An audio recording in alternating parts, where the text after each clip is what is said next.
Oi, gente, tudo bom com vocês? Meu nome é Larissa, esse é o podcast Filme da Semana. Essa semana eu vou falar com vocês sobre os filmes que eu assisti em junho de 2026. Já adianto que esse episódio vai ser mais curto que o normal desses episódios assistidos, porque eu assisti apenas 4 filmes no mês de junho. A cinefilia me abandonou, a culpa disso é da Copa do Mundo, que eu gosto muito. Não sei se nos episódios anteriores vocês conseguiram sentir isso, principalmente no episódio 300. Se não me engano, eu gravei ele enquanto o jogo tava rolando numa segunda tela. Eu lembro que todas as coisas que eu fiz no último mês, em algum lugar tinha uma segunda tela aberta com o jogo da Copa, ou eu estava ouvindo o jogo da Copa. Enfim, bom demais. Mas agora já acabou pro Brasil, né? O Brasil já está eliminado da Copa. Um pouco prematuro, mas inevitável, né? A gente sabia que um dia esse dia ia chegar e que o Hexa era apenas um fiapo de esperança que nos movia, assim como é a esperança nesse mundo que vivemos, né? Mas vamos falar de filmes. Se você é novo por aqui, vou apresentar rapidamente a estrutura desse episódio. Eu falo brevemente dos filmes que eu assisti, na ordem que eu assisti, então do começo pro final do mês. Não falo de spoilers nem nada, e também não faço nada muito profundo. Esse mês eu vi um filme dirigido por mulher, o que me deixa numa situação muito complicada com o desafio que eu mesma me impus de assistir 52 ao longo do ano. Chegamos à metade do ano já. Dia 2 de julho foi exatamente a metade do ano, né? E já passou uma semana disso. E até agora eu assisti 20 filmes dirigidos por mulheres. De 52, que é o total. A metade de 52 seria 26. Então, assim, eu estou 6 filmes atrasadas do que seria o ritmo ideal. E isso só tende a piorar conforme os dias passam. Mas agora que tá tendo menos jogos de Copa do Mundo, eu estou voltando à cinefilia. Eu assisti meu primeiro filme de julho ontem, dia 8. Tô gravando esse episódio no feriado do dia 9, pra ele ao ar no sábado, dia 11. Se tudo der certo, né? Vamos esperar. Mas enfim, não é porque eu tenho pouco filme pra falar que eu vou ficar enrolando. Vamos começar. O primeiro filme que eu vi no começo do mês, no dia 1º de junho, né? Curiosidade, foi 100 Noites de Desejo, que é o único filme dirigido por uma mulher, dirigido pela Julia Jackman, uma diretora britânica que eu já tinha ouvido falar de alguns filmes dela, mas nunca tinha assistido. E esse 100 Noites de Desejo já tava no meu radar fazia tempo. Eu lembro que eu fiz um post lá no Instagram, @filme.a.semana, no começo do ano, com assim, filmes dirigidos por mulheres pra vocês ficarem de olho. E a capa desse post era esse filme, que é uma adaptação de uma HQ, também de uma autora mulher, a Isabel Greenberg. E eu vi que ele tinha um visual super estilizado, então eu tava super ansiosa, assim, pra ver. E aí caiu no meu colo uma cabine online desse filme. São tão poucas cabines que são feitas online hoje em dia, e geralmente é de uns filmes meio esquisitos, assim, que eu não tenho a mínima vontade de ver, que eu meio que parei de pegar, assim, né? Eu dei uma boa pisada no freio na criação de conteúdo no geral, dado a frustrações e questões pessoais nos últimos anos. Mas essa cabine eu peguei, eu até fiz um videozinho lá no Instagram, sem eu falando. Eu fiquei pensando como que eu ia fazer, eu acabei fazendo um vídeo mais vibes, porque querendo ou não, é um tipo de vídeo que eu gosto mais de consumir. E queria ter feito mais desse filme e de outras coisas, mas acabou, Copa do Mundo me atrapalhou bastante, né? Mas 100 Noites de Herói é meio que uma fantasia. Ele é meio que um reconto das 1001 Noites, né? Tem essa dica no título, mas também na história dele. A gente acompanha uma mulher, a Cherry, que é interpretada pela Maika Monroe, que é uma diva dos filmes de terror. Mesmo esse filme não sendo de terror, ela vive numa mansão com o marido dela. E, assim, eles vivem numa sociedade que é meio que uma grande junção de vários delírios conservadores, e onde mulheres servem pra nada, além de serem reprodutoras, basicamente. Boas esposas caladas, quietas e bonitas e basicamente incubadoras. E existe uma pressão grande do governo para que ela tenha filha com o marido dela, só que o marido dela meio que não se importa, não faz o dever dele né, pra que ela fique grávida. E ela tá muito frustrada porque existe uma pressão, se em alguns meses ela não aparecer grávida, ela vai ser presa e o marido dela não tá nem aí. E ela tá nervosa, né, porque é o dela que tá na reta, não é do marido dela. Até que um dia aparece uma visita surpresa do Manfred, que é o Nicolas Galitzine, que é o ator que faz o He-Man. Ele tá bem em alta. Inclusive, esse filme estreou no mesmo dia que o He-Man no cinema, então 2 filmes do Nicolas juntos. Então aparece, né, o He-Man, vou começar a chamar ele de He-Man daqui pra frente. Ele é um grande amigo do marido da Cherry. E o marido da Cherry tava querendo sair. Assim, existem indícios de que talvez ele não tenha interesse em mulheres. É meio que indicado isso. Mas que ele também não tá nem aí pro destino que a mulher dele possa ter se ela não engravidar. Aí aparece o He-Man buscando abrigo, né, que ele tava ali nas redondezas. E aí o marido dela faz um desafio, tipo, eu tô pensando em viajar, eu tenho uma viagem de negócios daqui a pouco, você não pode ficar aqui em casa cuidando da minha esposa? Ela é maravilhosa, ela é super fiel, e não sei o que tem, não sei o que lá. Ela me ama, e não sei o que tem, não sei o que lá. Mas ela precisa ser tomada conta, então você fica aqui. Aí o He-Man, que não é bobo nem nada, ele é um grande galanzão, um grande conquistador de corações, meio que fala... mas você não tem medo que eu vá seduzir a sua esposa enquanto você tá fora? Aí o marido da Cherry fala, não, eu confio na minha esposa, eu sei que ela não vai me trair. Então eles fazem uma aposta. E assim, novamente, é uma sociedade que não trata a mulher que nem gente. Se uma mulher for uma adúltera, uma traidora, as punições para ela são ainda mais severas do que se ela não conceber uma criança no tempo do casamento. Então os homens fazem essa aposta, enquanto a Cherry tá desesperada, porque meio que o prazo que ela tem pra engravidar é o prazo que o marido dela dá pra voltar dessa viagem. O He-Man fica dando em cima dela o tempo todo, ela não sabe o que fazer, ela precisa engravidar. Só que ela tá lá, ela não se importa muito com os homens, porque a melhor amiga dela é a criada dela, que é a Hero, interpretada pela Emma Corrin. Tanto que o título original é 100 Noites de Hero. Acabou virando 100 Noites de Desejo, mas é como se ela passasse essas 100 noites com a Hero, né? Tem essa brincadeira. E a Hero é apaixonada pela Cherry. A Cherry é muito pegada pela Hero. Então tem essa dinâmica, assim, mas a Hero é completamente apaixonada pela Cherry. E quando o He-Man começa a vir, assim, com muitas armas da sedução pra cima da Cherry, e ela sabe que ela não pode ceder, ela recorre a Hero pra, tipo, contar a história. Pra, né, vamos alegrar esse ambiente, vamos botar uma música. Pare de falar, He-Man, a Hero vai contar uma história. E aí a Hero começa a contar uma história. E ela vai contando meio que pedaços dessa história, meio que pra voltar nela sempre quando a Cherry precisa. Então tem essa dinâmica de 1001 noites e... durante essas 100 noites que o He-Man vai estar lá tentando seduzir a Cherry, enquanto a Cherry tenta se segurar ali nos deveres de esposa dela, porque ela sabe que se ela ceder as consequências vão ser terríveis, e a Hero tentando ajudar a Cherry da melhor maneira possível, porque ela é apaixonada por ela. E as histórias, né? Toda vez que a Hero conta uma história, o filme corta pra essa história, que é o núcleo da Charli XCX, que ela também está nesse filme, ela fez vários filmes entre ano passado e esse ano, né? Então é uma história que no final a gente descobre que tem alguma ligação com a história principal, tem uma ligação com esse universo e tal, enfim.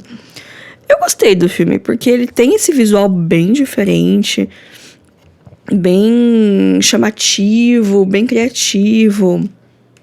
Ele usa muito as cores, ele não tem vergonha de ser colorido. Não tem medo que a cor vá tirar a sobriedade da história dele, que é uma história... assim, né? É bem uma distopia iniciante, né? Uma distopia que ela não é tão complexa e ela não é tão explorada. Porque o foco desse filme é muito mais o relacionamento das duas do que esse grande universo injusto. Mas eu imagino que para um público mais novo, esse filme seja mais interessante, né? Um público que talvez não tenha um background tão grande de distopias. Esse filme vai ser bom. Se eu tivesse visto esse filme uns 15 anos atrás, muito provavelmente eu ia fazer dele a minha personalidade, ia ser um tópico muito presente no meu Tumblr.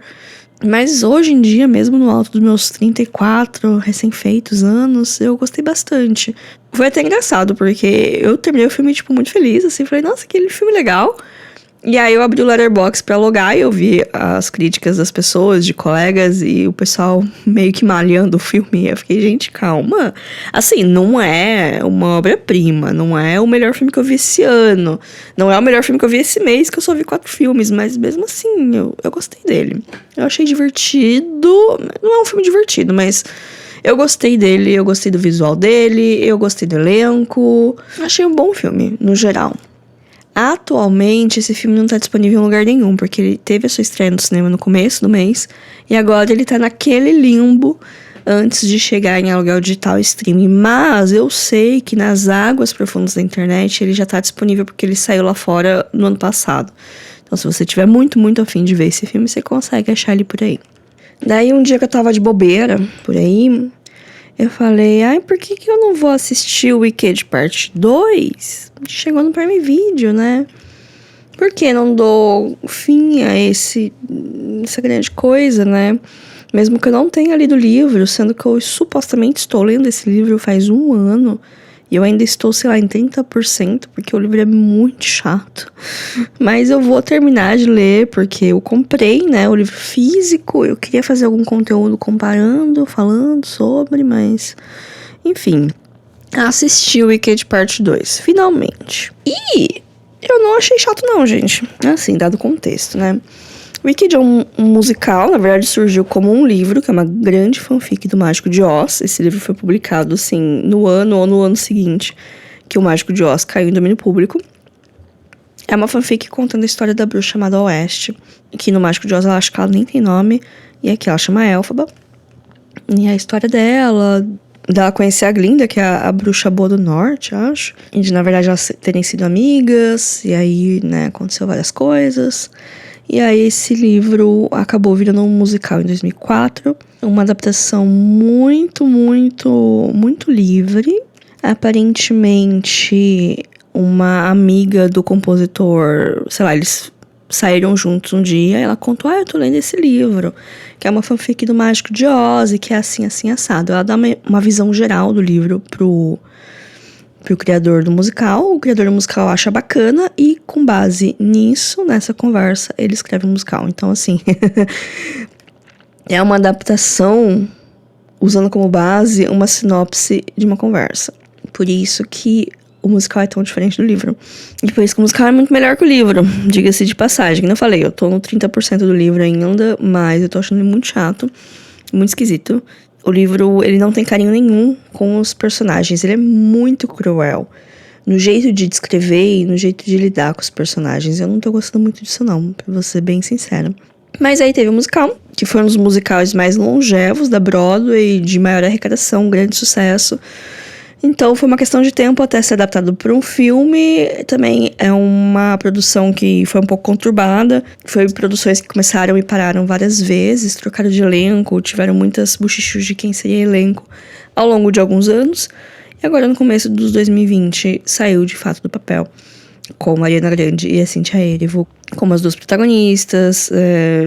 Colocar a Cynthia Erivo como a Elphaba, né, uma atriz negra, como uma personagem que até então só tinha aparecido como branca, mas na verdade ela tem a pele verde. Foi um grande bafafá, porque sempre é um grande bafafá, né? Mas aí veio o primeiro filme calou a boca de todo mundo. Porque assim, eu vou ser bem sincera, pra mim foi a Ariana Grande. Eu nunca fui muito fã dela. Quando eu vi que colocaram ela, eu fiquei, ai, nossa, gente, mas de todas as pessoas colocaram a Ariana Grande, né? E os bastidores do primeiro filme foram bastante conturbados. Os dois filmes, né, na verdade. Teve muito bafafá, teve muita treta, teve muita coisa que aconteceu. E aí, quando saiu o filme, eu já tava desacreditada. Eu falei, vai ser uma bagunça, esse filme vai ser um Cats de novo. E aí eu comecei a ver reações positivas, né? O pessoal falou, não, gente, o filme é legal, né, a parte 1. E aí eu fui no cinema e eu fui completamente surpreendida. Eu amei o filme. Foi um dos meus melhores daquele ano. A experiência de ver no cinema, eu achei tudo muito bom. Quer dizer, eu tenho algumas críticas, que é as cores apagadas e a iluminação traseira, né? Você vê que tem um LEDzão gigante atrás dos personagens, e isso dá uma empobrecida no visual geral. E eu também acho que eles não conseguiram acertar uma iluminação boa na pele da Elphaba. Principalmente nos momentos, assim, de close, momentos mais de noite, assim. Eu não gostei muito como iluminaram a pele dela, que é uma pele mais escura e verde, né? Mas beleza, o ritmo do filme tava bom, as músicas são muito boas, as melhores músicas do musical estão no primeiro ato, porque, né, o filme resolveu dividir os atos, né? É um musical de 2h30, e aí eles pegaram o primeiro ato, que é 1h20, fizeram um filme de 2h30, e depois o segundo ato, que tem um pouco menos, acho que tem 1 hora, fizeram o Wicked Parte 2. E beleza, né? Quando eu vi que ia ter essa divisão, eu fiquei meio assim, porque a primeira parte é muito melhor que a segunda parte. Mas aí eu assisti o primeiro filme, gostei bastante e fiquei esperançosa de que eles podiam fazer um trabalho legal, né? Com a duologia, né? Com os filmes. E aí saiu a parte 2. E logo que saiu já, eu vi o pessoal das críticas, o pessoal que tava vendo o filme com antecedência, assim, não tão feliz quanto estava com a parte 1. E aí, durante época de premiação, né, o primeiro filme que foi super indicado para várias coisas, o pessoal imaginava que a segunda parte também teria as mesmas indicações. Não teve. Foi um filme que deu uma morrida na praia, assim. E, de repente, as pessoas só pararam de falar sobre. E aí eu perdi a vontade de ver, acabei não indo no cinema ver, até porque fim de ano é super corrido, né? Eu tenho que escolher o que eu vou conseguir fazer. E aí, como eu vi que as pessoas não estavam tão animadas assim pra esse filme, eu falei, eu consigo esperar chegar no streaming. É bom que assim eu ganho mais tempo pra ler o livro.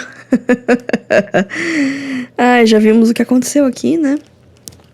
Mas enfim, assisti com todo esse contexto, fui dar play nesse filme, achando que eu ia odiar, achando que ia ser horrível. E não foi, gente. Não é bom. Em nenhum momento eu estou falando que é bom. O que eu estou falando é que eu não me senti tão entediada quanto eu achei que eu fosse me sentir. Em nenhum momento do filme eu peguei meu celular, o que já é uma vitória, assim. Dado ao estado do meu cérebro nesse ano do Senhor 2026.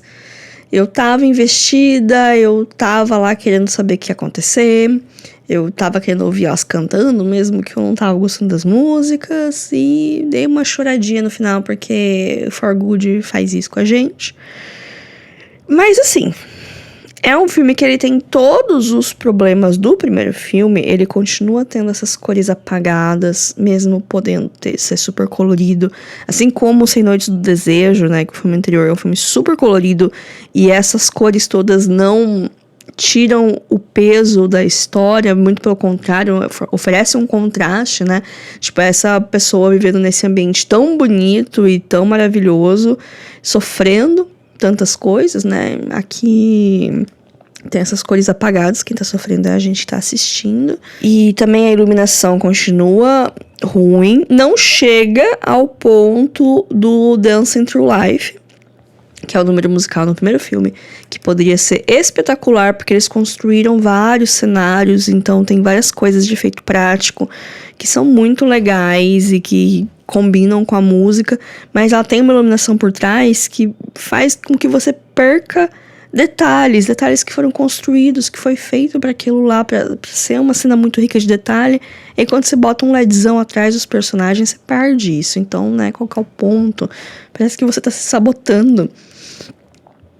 Então, é uma cena que poderia ter sido incrível, mas acabou ficando esquisita por causa dessa escolha criativa específica.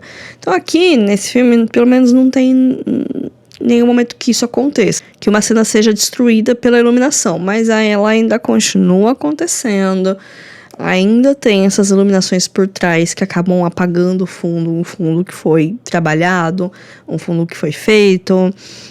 Tem várias cenas à noite que a pele da Elphaba não tá muito bem iluminada, que os closes não são muito bons, e tem, também um problema que eu vi no primeiro filme, mas eu ignorei, porque tinham outras coisas acontecendo. No primeiro filme, na música The Wizard and I, que é a música do Eu Quero da Elphaba, né? Assim, quem tá acostumado com filmes da Disney sabe que costuma ter a música Eu Quero. Quando a personagem canta o que ela quer, né? Qual que é o desejo dela para aquela história e quais são as coisas que assombram ela, quais são os problemas na cabeça dela que talvez impeçam ela de chegar nisso. Então, The Wizard and I é essa música da Elphaba, onde ela fala o que ela quer da vida. E começa muito bonito, assim, ela cantando na faculdade, interagindo com as coisas. Eventualmente ela vai para um campo de trigo e fica lá girando nesse campo de trigo que, tipo, não tem nada de visualmente interessante. É um campo de trigo de CG com um céu cinza. E aí ela fica rodando lá e, tipo, nada de interessante acontece nesse número musical de um filme de fantasia. Que tudo poderia acontecer. Qualquer coisa poderia acontecer. Com a magia dos efeitos especiais, poderia ter qualquer coisa ali e não tem. Aí você pode falar, mas Larissa, no musical é assim, né? No musical de teatro é assim. Porque é um musical de teatro, existe a limitação do espaço e das coisas que tem ali em volta. Então tem vários números musicais que são basicamente o ator cantando ali, fazendo umas coreografiazinhas, mas é meio que isso. Mas quando você tá no teatro, você tá vendo uma pessoa cantando uma música difícil dessa na sua frente, você meio que não precisa de mais nada, você curte o momento.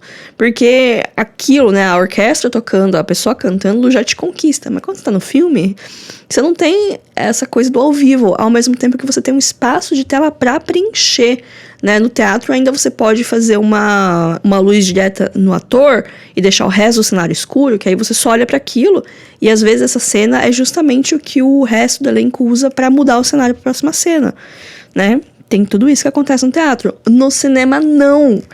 Então, assim, você poderia ter feito tanta coisa. Você poderia ter feito uma coreografia diferente. Você poderia ter feito mais close. Ou você poderia ter aberto o plano e feito coisas acontecendo. Mas não fizeram nada. E aí, isso... Eu lembro que na época que eu assisti a parte 1, foi uma coisa que eu fiquei na cabeça. Eu falei, nossa, mas foi tão sem graça aquela cena que eu não tenho nem vontade de rever ela. Eu tenho vontade de ouvir a música, mas não de rever a cena. Porque não tem nada de interessante nela. E aqui, na parte 2, isso se repetiu com algumas músicas plural, mas notavelmente As Long As You're Mine, que é uma das músicas mais famosas, que é uma música de amor, assim, entre a Elphaba e o interesse romântico dela, que poderia ser uma coisa muito mais intensa. E não é meio que cada um cantando, assim, de um canto do cenário, eventualmente eles se encontram, mas, tipo, é horrível. Eu achei horrível essa cena. Essa é uma das piores cenas do filme inteiro pra mim. E é pra ser um negócio super especial e bonito e sensual até mesmo. E não é nada disso. Então, assim, já não gostei disso. E o ritmo do filme, ele é meio inconstante, porque o primeiro filme, ele apresenta várias questões políticas que, né, estão ali permeando Oz, e a Elphaba acaba se envolvendo nisso com aquela grande coisa de querer mostrar a verdade para as pessoas e acabar sendo silenciada pelas pessoas que estão em poder. É uma narrativa de distopia bem simples. Só que a segunda parte, ela meio que abandona, assim, essa parte política, acaba virando mais uma perseguição de gato e rato. E meio que fica por isso, né? Ela luta ali pela questão dos animais uma vez ou outra, mas não existe nada assim que vá trazer um benefício para a população. No final, as coisas se resolvem, né? Todo personagem tem um final relativamente feliz, mas existem consequências para você chegar naquele final. Nem todas as consequências são boas. Todos os personagens chegam no final bem diferentes do que começaram. Eles aprenderam uma lição, eu espero. Mas... sei lá. As músicas novas que fizeram também não são boas. Esse filme tem 2 ou 3 músicas novas. Ao contrário do primeiro filme, que só tem as músicas dos musicais, foram escritas composições novas para parte 2. Eu imagino que talvez mirando uma indicação ao Oscar, porque o Oscar só aceita músicas originais escritas para a obra. Mas todas as músicas são bem esquecíveis, são bem... qualquer coisa. Acho que eu já falei tempo demais, já reclamei muito. Então, assim, não vou falar que é um filme bom, mas eu achava que ia ser muito pior. Mas teve várias coisas que me irritaram. Mas, ao mesmo tempo, eu fiquei entretida o suficiente pra não ter vontade de fazer outra coisa enquanto tava assistindo o filme. Eu tava lá curtindo, eu me emocionei no final.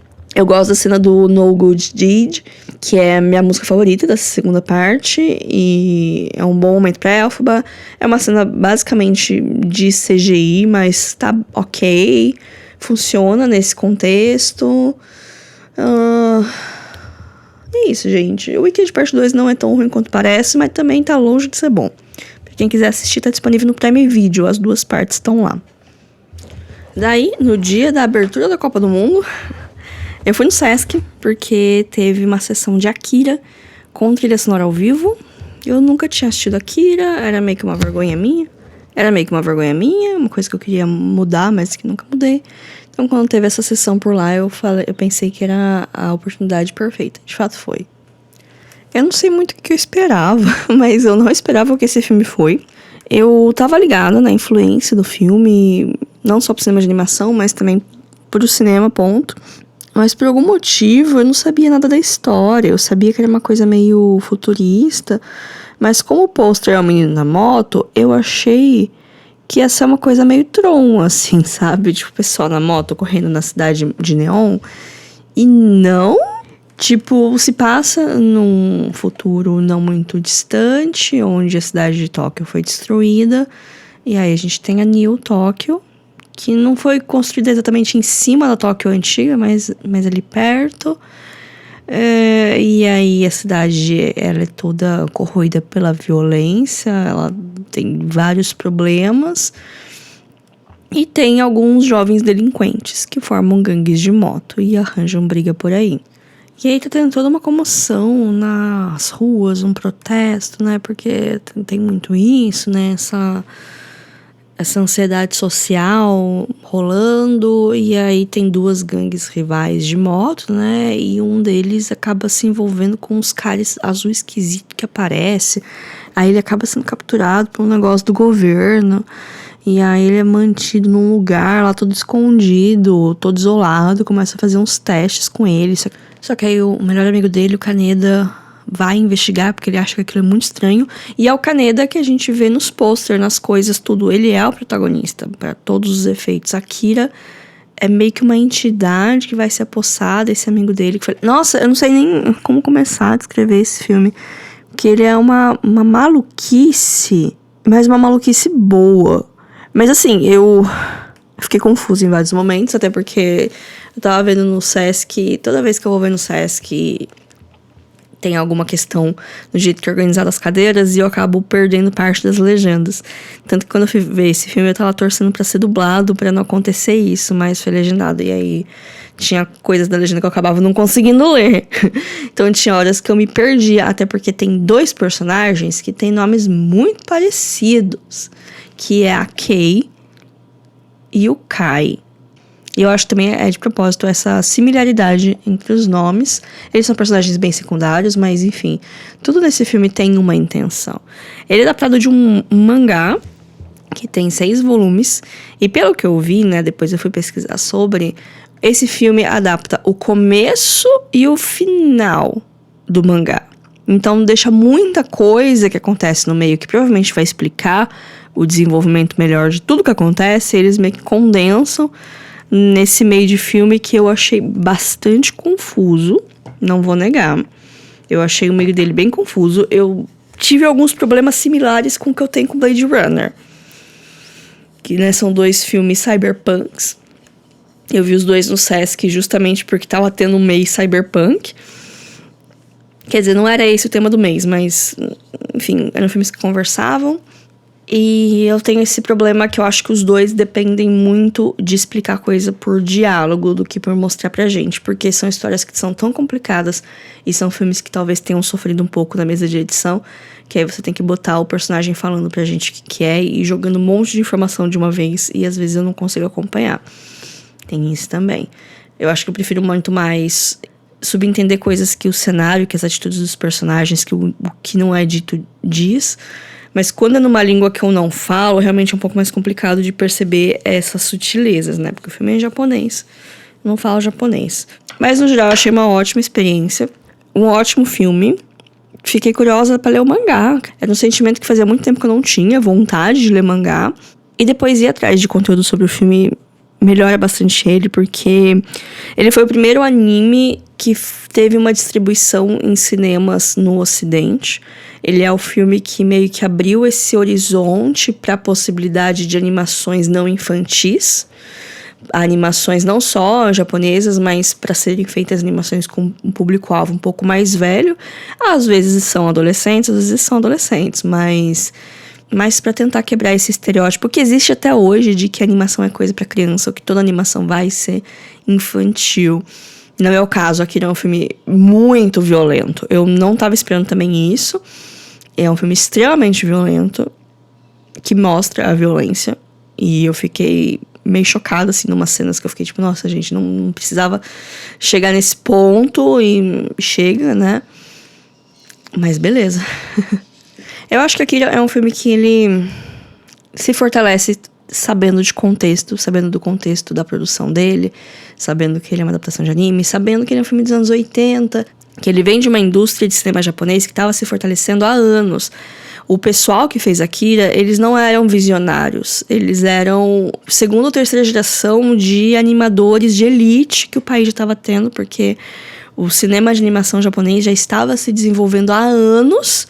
Akira é meio que uma combinação de coisas que estavam acontecendo há décadas, mas pro resto do mundo era uma coisa relativamente nova, aquilo. Então, tem cenas que são muito bonitas, assim, um trabalho de animação primoroso. E a narrativa, ela tem uma estrutura diferente, né? Que filmes de fora de Hollywood costumam ter estruturas diferentes. Quanto mais longe você vai, mais diferente tende a ser essa estrutura narrativa. Então, é bom ter esse contexto, né? É um filme que ele tem quase 40 anos. E ele influenciou gerações de cineastas em todo o mundo. Até hoje tem influências. Eu acho que é bem legal, talvez, pegar um dia pra ver e ficar meio que prestando atenção no que foi referência pra quê. Porque enquanto eu tava assistindo, eu já catei algumas coisas. Catei muita coisa do Nolan. Muita coisa que o Nolan usou em outros filmes dele. Muitas coisas de cinema de ação também. Esse filme inspira até hoje cineastas, né? Então, legal observar com essa cabeça, não só com... eu vou ver um filme bom, vou ver uma história boa. Porque eu acho que a história dele talvez seja... não um ponto mais fraco, mas é a parte que eu mais fiquei... tá bom, né? É uma distopia. E tem alguns temas que eu já vi diversas vezes. Não vou falar que melhor trabalhado, mas já vi sendo trabalhados. Talvez por influência desse filme, talvez não. Então é interessante ter um pouco de contexto e botar a cabeça na época, não querer avaliar tudo com a cabeça de hoje. Mas é um excelente filme, é um dos melhores que eu vi nesse mês. Pra quem quiser assistir, tá disponível na Netflix. E também na Reserva Movision, pros cults. Eu assisti o Akira no dia da abertura da Copa do Mundo, né? Depois veio fase de grupo de Copa do Mundo, jogo o tempo todo. E aí eu não vi mais nada. Quer dizer, eu vi um filme que eu devo ter visto numa noite que já não ia ter nenhum jogo interessante à noite. Ia ser, sei lá, um Uzbequistão e Equador, alguma coisa assim. E aí eu assisti Fora de Campo, do Jafar Panahi. Em inglês o título é Offside. Esse filme é bem conhecido por esse título em inglês. Offside significa impedimento. Em português ganhou o título Fora de Campo, que tem sentido parecido. Não sei como que é o título original dele, porque é um filme iraniano, então ele é falado em farsi. O título original dele é em farsi. É dirigido pelo Jafar Panahi, que é o mesmo diretor de Foi Apenas um Acidente, que ganhou o Palma de Ouro em Cannes no ano passado. Um diretor que estava meio em alta esse ano, porque toda vez que ele lança filme ele arranja problema com o regime iraniano. Aqui não foi diferente. Fora de Campo é um filme de 2006, que ele tem um background de futebol, de Copa do Mundo. Eu assisti esse filme dentro desse tema, eu tava obcecada com Copa do Mundo, e aí eu queria ver um filme, eu falei, vou ver o filme de futebol do Panahi. E foi ótimo, eu acho que esse foi meu favorito do mês inteiro. Aqui a gente tem um pano de fundo real, que foram as eliminatórias da Copa do Mundo de 2006. Não sei se vocês sabem como funciona o esquema de eliminatória de Copa do Mundo, mas cada confederação, né, geralmente eles se organizam por continente. Tem uma confederação da Ásia, uma da Oceania, uma da Europa, uma da África, e aqui na América a gente tem duas. Tem da América do Sul e tem da América do Norte Central, que é a Conmebol da América do Sul e a CONCACAF, que é a América Central e Norte. Cada liga, né, cada confederação tem os seus próprios campeonatos. Aqui a gente tem a Copa América, mas também tem meio que uma organização para fazer essas eliminatórias, e cada confederação vai ter um número X de vagas, que geralmente é proporcional à quantidade de federações que tem dentro dela, né? A quantidade de países filiados a esses grupos. E aí cada confederação faz um torneio interno para definir quais vão ser esses países que vão preencher essas vagas e vão para a Copa do Mundo. A Copa do Mundo só tem vaga automática para o país sede. Todos os outros precisam batalhar aí nessas eliminatórias. E aí tem as eliminatórias normais e tem as repescagens que acontecem também eventualmente. Tem repescagem que é intercontinental, Mas aí são mais complexidades. Então, em 2006, as coisas eram um pouquinho mais simples do que hoje, né? Que eram menos países competindo na Copa do Mundo. E estavam tendo os jogos de classificação da Ásia, né? Que o Irã fica na Ásia. E ia ter uma dos últimos jogos, né? Desse chaveamento, que ia ser Irã contra Bahrein. Ia acontecer em Teherã. E o filme acompanha algumas mulheres que queriam assistir esse jogo, mas lá no Irã, né, tem toda uma grande complicação do regime e tal. É um país muçulmano, mas não por isso as coisas são assim. As coisas não são desse jeito por causa do país ser muçulmano, mas sim pelo país não ser laico, né? Isso é uma teocracia onde a religião dita as leis. Isso poderia acontecer em qualquer lugar, com qualquer religião. Toda essa hostilidade para as mulheres disfarçada de polícia da moral e dos bons costumes para preservar as mulheres, que é meio que isso que acontece, é assim que o filme pinta. Mas isso não acontece porque eles são muçulmanos, isso acontece porque eles são uma teocracia. Poderia acontecer com qualquer religião. Olha os Estados Unidos, o que está acontecendo lá. Olha o negócio do conto da Aia. O pano de fundo não é uma religião diferente, exótica. É uma religião cristã. Enfim. Então, né, lá no Irã, as mulheres não podem entrar no estádio porque eles acham que as mulheres são muito puras. Elas não podem estar nesse ambiente tomado de homens gritando palavrões e se comportando que nem animais. Elas não podem entrar lá de jeito nenhum e ver os xingamentos escritos nas paredes. E então algumas mulheres tentam se disfarçar de homens e entrar, e elas meio que são pegas e são colocadas num chiqueirinho que elas têm que ficar esperando a partida terminar. E aí tem um pessoal do exército meio que vigiando elas, e o filme vai se desenvolver aí. Na história dessas mulheres, que é muito brevemente contada, assim, cada uma tá lá por um motivo, elas chegaram separadas e acabam se encontrando nesse chiqueirinho e fazendo amizade, e dos soldados que estão tomando conta delas. E o legal desse filme é que ele não bota um contra os outros. Ele não quer fazer uma coisa de tipo, elas estão certas, eles estão errados. É uma coisa muito mais, tipo, os dois são vítimas da sociedade. Elas querem ter a autonomia que o Estado nega para elas, enquanto os soldados não têm autonomia. Eles precisam seguir regras, porque eles são soldados e eles concordem ou não. Em vários momentos é colocado meio que em xeque a lógica, né, do Estado, que eles falam, não, a gente tem que fazer isso, que a gente tem que proteger vocês. E aí as meninas ficam mais proteger do que, né? Então fica esse debate ético, moral. E eu gosto dessa abordagem de não ter vilões humanos, do vilão ser o regime, né? O problema ser esse e não as pessoas que estão lá, porque tá cada um meio que fazendo sua parte. E tem esse pano de fundo do jogo acontecendo. As cenas no estádio, se não me engano, foram gravadas no estádio mesmo durante esse jogo. O Panahi submeteu um roteiro falso pro regime, falando que ele queria fazer um filme disso. Aí deixaram ele filmar lá. Aí ele fez as cenas que ele queria e depois ele fez o filme que ele queria também. O que causou mais um dos probleminhas dele com o regime, né? Esse não é o único filme dele que aconteceu isso. Na verdade, eu acho que se você for ver todos os filmes dele, tem esse desafio, de certa maneira. Essa coisa de ser filmada quase num estilo de guerrilha.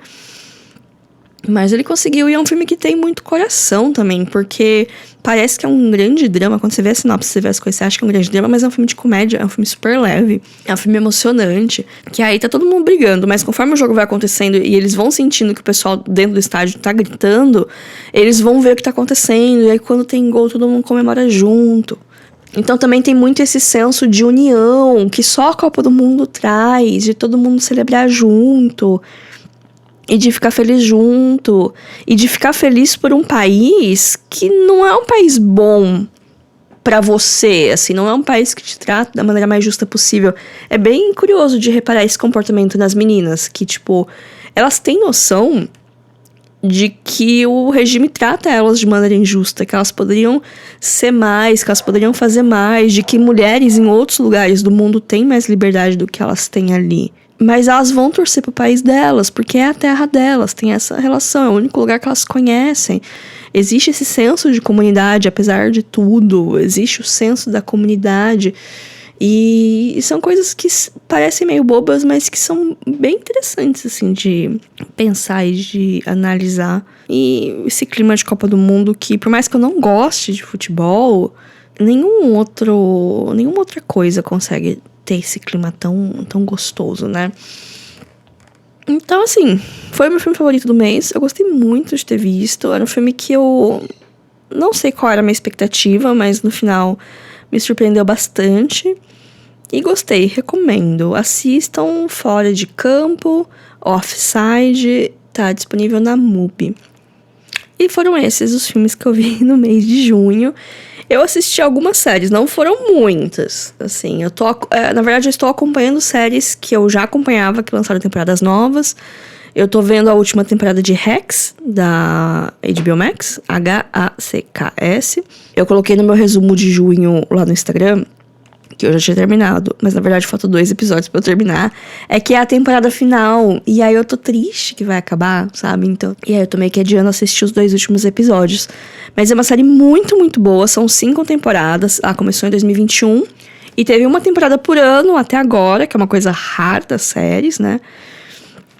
Ela é uma série de comédia de 8, 10 episódios por temporada, cada um com 20, 30 minutos. Então, eu imagino que isso talvez facilite. E ela é uma série de comédia que brinca muito com coisas muito atuais. Então, urge ser anual, né? Ter esse timing bom para as piadas dela. E é uma série que se reinventou muito, porque a premissa inicial dela mudou muito. É que ela começou com uma comediante mais velha, assim, com seus 70 anos, que é a Deborah Vance, que ela é interpretada pela Jean Smart. Ela fez um pouco de tudo na carreira dela. No momento, ela tá numa residência em Vegas. E, assim, ela tá meio que chegando no crepúsculo da sua carreira. Ela não atrai mais tanto público. As piadas dela estão envelhecendo. E aí, o agente dela resolve contratar uma roteirista jovem da geração Z pra escrever pra ela. Uma roteirista que foi revelada no Twitter e tal, né? Bem nova geração, pessoa muito mais ligada com as tendências e tal, pra ajudar ela a escrever piadas pra se conectar com uma audiência mais jovem. Só que aí, essa roteirista também não tá muito feliz com esse trabalho, porque ela não queria trabalhar com uma pessoa mais velha, não queria trabalhar com uma pessoa de uma outra geração, que não entende as referências dela, que não entende o mundo dela, mas ela meio que não tem outra escolha, porque ela acabou de fazer uma grande cagada na carreira dela, e ela precisa disso pra salvar a carreira dela, pra não ter um fim tão abrupto, tão jovem. O nome dessa roteirista é Ava, que é interpretada pela Hannah Binder. E a Deborah Vance também não tá super animada de ter uma mulher mais nova ajudando ela, de ter qualquer ajuda que seja, ela é muito orgulhosa, mas ela também se vê numa situação que ela não consegue ter uma escolha, assim. Então, nesse grande contexto maravilhoso, o que poderia acontecer, né?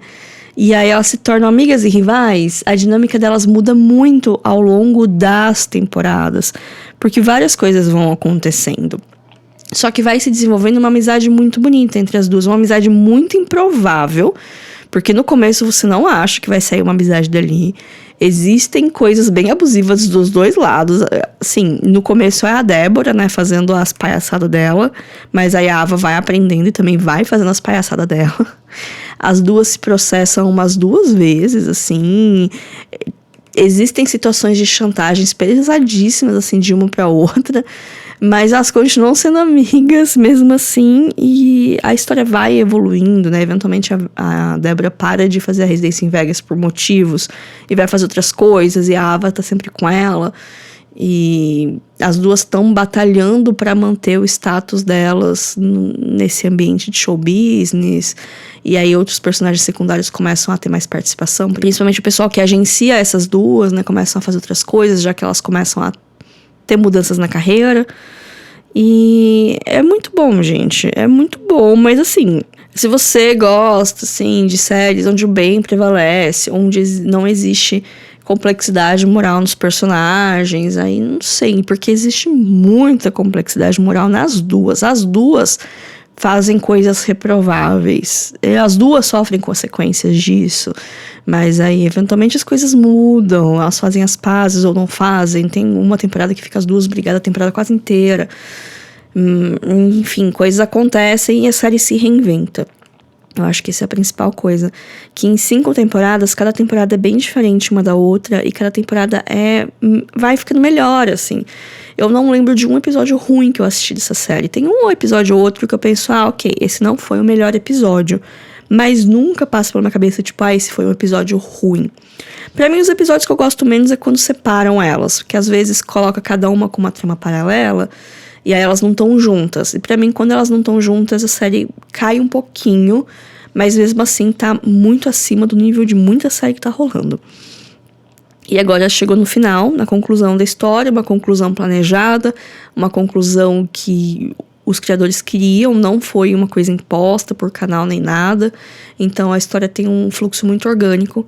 Indo pra conclusão dela. Que eu tô sofrendo porque eu não queria que acabasse. Mas eu quero ver como que acaba. Enfim, foram 5 anos muito bons acompanhando essas duas malucas. E vou sentir saudades. E outra série que eu tô acompanhando também é Casa do Dragão, que voltou no final de junho, né? Teve 2 episódios em junho. E agora vai até agosto, eu acho. Que são 8 episódios, então acho que vai até o meio de agosto. Eu gosto muito de Casa do Dragão. Tem alguns problemas com a segunda temporada, mas eu acho que são problemas que foram impostos pela emissora mais do que pelos criadores. Porque Casa do Dragão importou uma estrutura de Game of Thrones de ter 10 episódios por temporada e o pau torar nos 2 últimos episódios. A temporada ser uma grande construção que culmina nos 2 últimos episódios e a temporada passada teve 8 episódios. E aparentemente esse corte no número de episódios aconteceu depois que a temporada estava pronta. Então, a segunda temporada tem um começo bombástico, que Game of Thrones geralmente tem um começo meio bombástico, aí uma construção lenta das consequências desse começo e coisas que vão se andar para finalizar no final da temporada. No penúltimo episódio tem um episódio ainda mais bombástico, e o 10º é a arrumação de tudo, as consequências do que rolou ali, o fechamento daqueles arcos e jogar algumas coisas pra frente pra começar a próxima temporada bem. Então, os 2 primeiros episódios de Casa do Dragão da 3ª temporada são basicamente o episódio 9 e 10 que foram cortados da temporada passada. Eles têm estruturas idênticas, eles fecham os arcos que começaram no começo da segunda temporada, então foi esquisito ver eles com 2 anos de atraso, né? Porque as temporadas de Casa do Dragão acontecem de 2 em 2 anos, o que é triste, porque Game of Thrones a gente tinha todo ano. Não sei se vocês lembram, eu lembro, eu estava lá desde 2011, todas as semanas. Inicialmente no site pirata, procurando o episódio na segunda-feira, e até que eventualmente eu comecei a conhecer pessoas com acesso ao canal HBO. E acho que na última temporada, acho que já tinha HBO Max, mas até então assisti na casa de muita gente que tinha TV a cabo. Foi muito bom. E eu gosto de Casa do Dragão. Eu tô gostando dessa temporada. Começou bem, porque, né, é o final da segunda temporada. Mas do que ele tá me apresentando agora, que possa ser o futuro, eu acho interessante. E eu sei o que acontece, não porque eu li os livros, mas eu li as Wikipedias porque eu sou curiosa. E eu não ia aguentar de curiosidade até o fim. É o meu jeitinho. Mas enfim, gente, esses foram assistidos de junho. Não foi muita coisa, mas vamos que vamos. Me sigam nas redes, o Instagram é @filme.da.semana, o Blue Sky Lalaryland, o TikTok é Filme da Semana tudo junto. Faz meses que eu não abro esse aplicativo, sei lá o que tá rolando por lá. Mas se quiser falar comigo, eu também tenho um e-mail para contato, que é o podcastfilmedasemana@gmail.com. Esse e-mail também é uma chave Pix, caso queira fazer alguma contribuição com o meu trabalho. E por hoje é só. Fiquem bem e até semana que vem, com um episódio de tema misterioso, que nem eu sei qual vai ser. Mas até lá, gente. Tchau, tchau.